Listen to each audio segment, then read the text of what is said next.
Hey there! Today I am going to show you how to turn these summer squash into oven-baked garlic, lemon, summer squash curly fries with just a regular squash and a spiralizer. Ah! Summer squash right now is all over the place, probably even busting out of your garden. So this is a fun new way to cook it up. Let me show you how to do it. There are a lot of different spiralizers. This tabletop style is my favorite. If you want, you can buy already spiralized summer squash at the grocery store. Just trim the ends so you have a nice flat surface to put into the machine. I'm actually gonna cut off this neck here just so I have a big enough surface area. Super simple.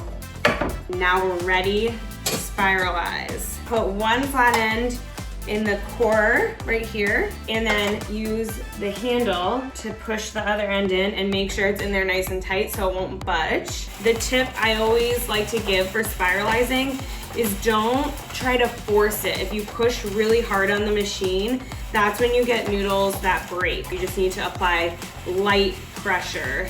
All right, so once you get to the end, there's always a little bit that you can't quite finish, and that's okay. Clear away the big strands, and then this like seedy core, remove that seedy part. Go ahead and remove that and put all of that in the compost. Keep these good noodles off to the side. I'm gonna spiralize these other two squash here.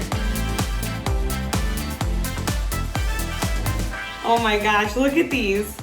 How long do you think this is? Because these are so crazy long, they're not gonna be very manageable to eat. So I just spread them out, and we wanna cut them into 4 to 5 inch pieces. Like 3 cuts across the cutting board here. So now we got nice, more manageable sized curly fries. Now that our summer squash is prepped, we are going to get together the dredging ingredients. So this is what's gonna coat the squash and make it super crispy and delicious. So you want 3 shallow bowls, and in the first one, I'm just putting 3 tablespoons of cornstarch. We're gonna do 2 egg whites in this second bowl. Oh my gosh, this is a twin. This egg is a twin. There's 2 yolks in my hand. Ah! Okay, one more. Okay, I'm gonna go wash my hands. I'll be right back. Okay, so I've got 2 egg whites in the second dish here, and I'm just going to give them a little whisk just to kind of break it up, loosen it up a little bit. And then in the third dish, we are going to make our breadcrumb mixture. Gluten-free panko breadcrumbs, 1/3 of a cup of grated Parmesan, as promised, a little lemon zest, as well as some garlic powder and ground pepper. So mix that up until it's really even.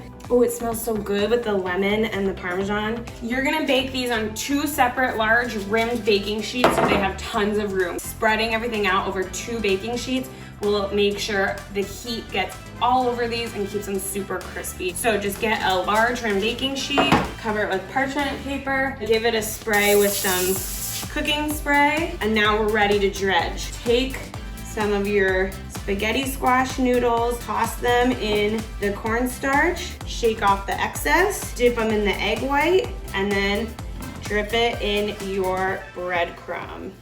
Ta-da! And you are just going to repeat that over and over again until all of them are coated and on your baking sheet.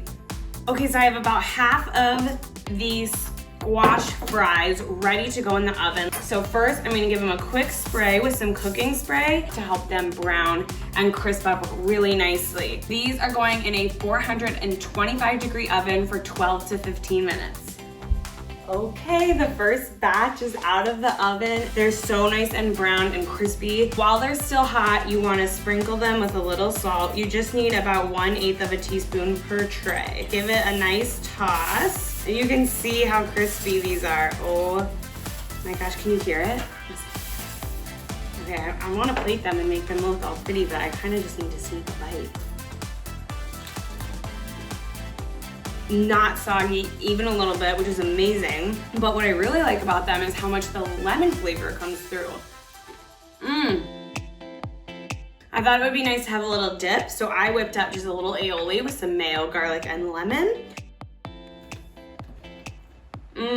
These are so good. It's so crispy on the outside, and all the flavors we added come through so strong, just add tons of flair to this recipe. If you are a fry lover, you gotta try these. Or if you just want a new way to eat summer squash, this is my favorite way I've tried yet. And if you make them, please take a photo and tag me in it. I wanna see your creations and let me know what you wanna see me make next. I'll just be here.